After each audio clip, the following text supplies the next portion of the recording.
Hi, my name is Amanda Larson. And I'm Jolene Nie. And today we are joined with our principal, Miss Dubravec. And we wanted to talk about Founders Day and New Trier's 125th anniversary.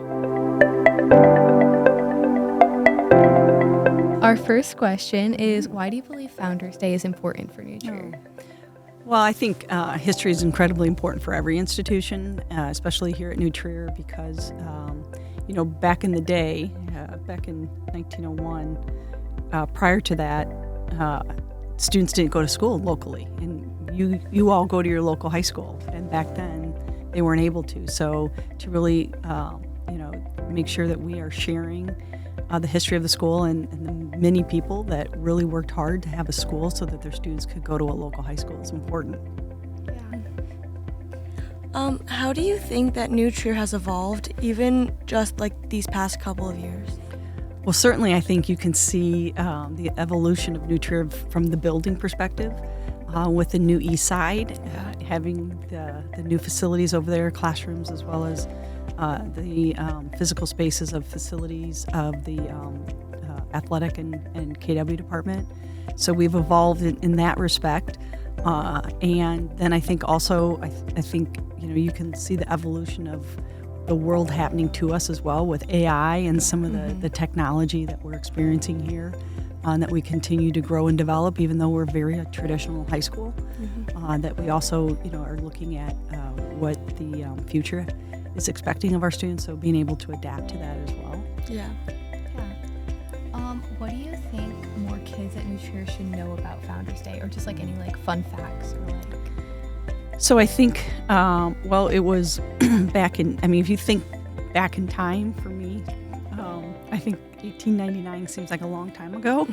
But a fun fact for that is that the citizens of the New Trier Township voted 651 to 369. That was the vote to form the new high school.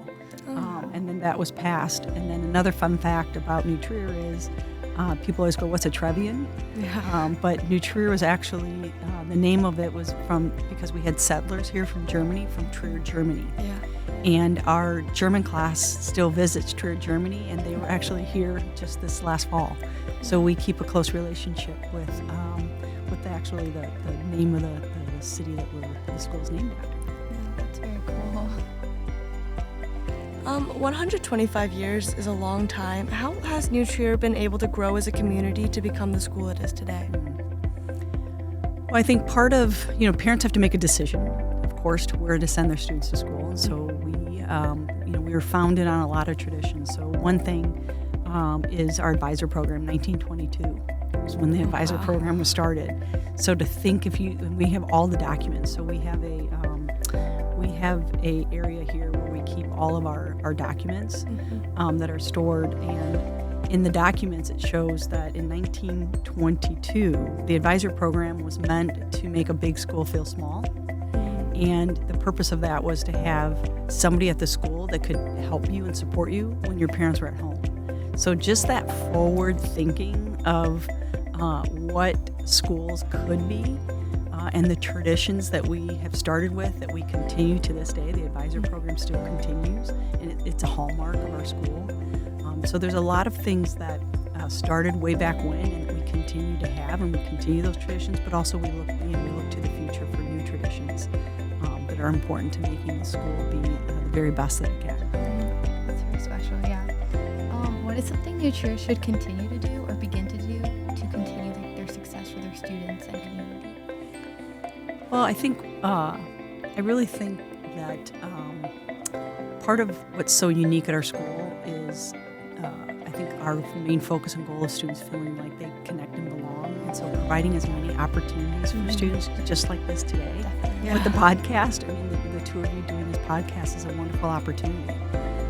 And it's great skills that you're using, that are lifelong skills. And so, making sure that we have a lot of clubs, anything extracurricular, and that students can find their place where they feel like they belong, is really important to us, and I think that's really something that we've always had and want to continue to have for our students. Yeah, definitely.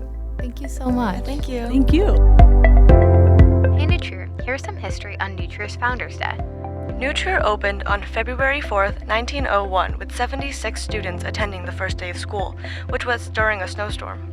Originally, there was only one campus, which was the Winnetka campus. It wasn't until 1965 that the Northfield campus opened. A fun fact about the first year that New Trier was open was that students played indoor baseball in an unfinished room on the second floor.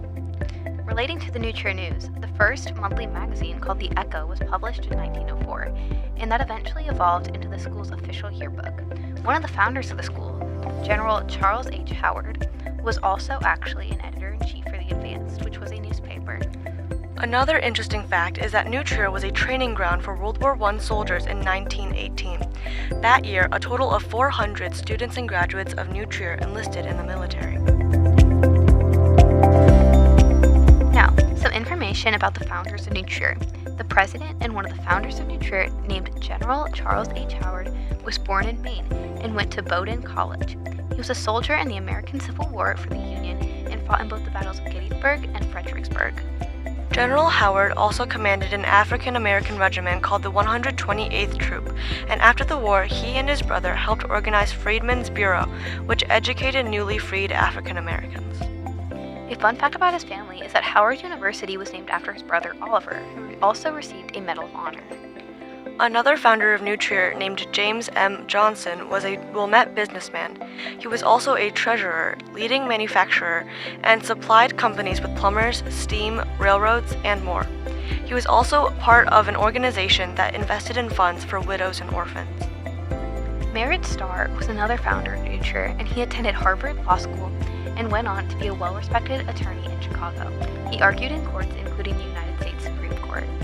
Starr was actually an acquaintance of the future president at the time, Theodore Roosevelt, while they attended Harvard. Later, Starr contributed to a book about Roosevelt called Life and Work of Theodore Roosevelt by Thomas H. Russell. Starr was one of the first 5 trustees in the New Trier Township High School Board and was the board's first secretary. Next is Reverend William Nettstrader. He was born in Germany and came to the United States as a young priest. He was then a pastor of the St. Joseph Church in Wilmette in 1872. Because of the confidence the citizens of Wilmette had for him, he was elected as a trustee on their village board. His main goal was to have kids that completed primary school be able to continue to a higher education. Nettstrader served as a trustee on the original New Trier School Board and continued to serve until 1907. Stolp was the first resident physician in Wilmette, which made him a very respected person within the village. Dr. Stolp also served on the Wilmette Village Board for 14 years. He was involved in many votes regarding secondary schools, wanting to establish one in New Trier Township. Wilmette, Kenilworth, Winnetka, and Glencoe succeeded in gaining secondary education in 1899. He was an elected trustee of the first New Trier Township High School Board, for which his Wilmette office was used for meetings during its first year. He tragically passed away due to a car accident in 1917 on the way to treat a patient. Lots of this information can also be found on the New Trier website, so go check it out as well for cool things that have happened since the opening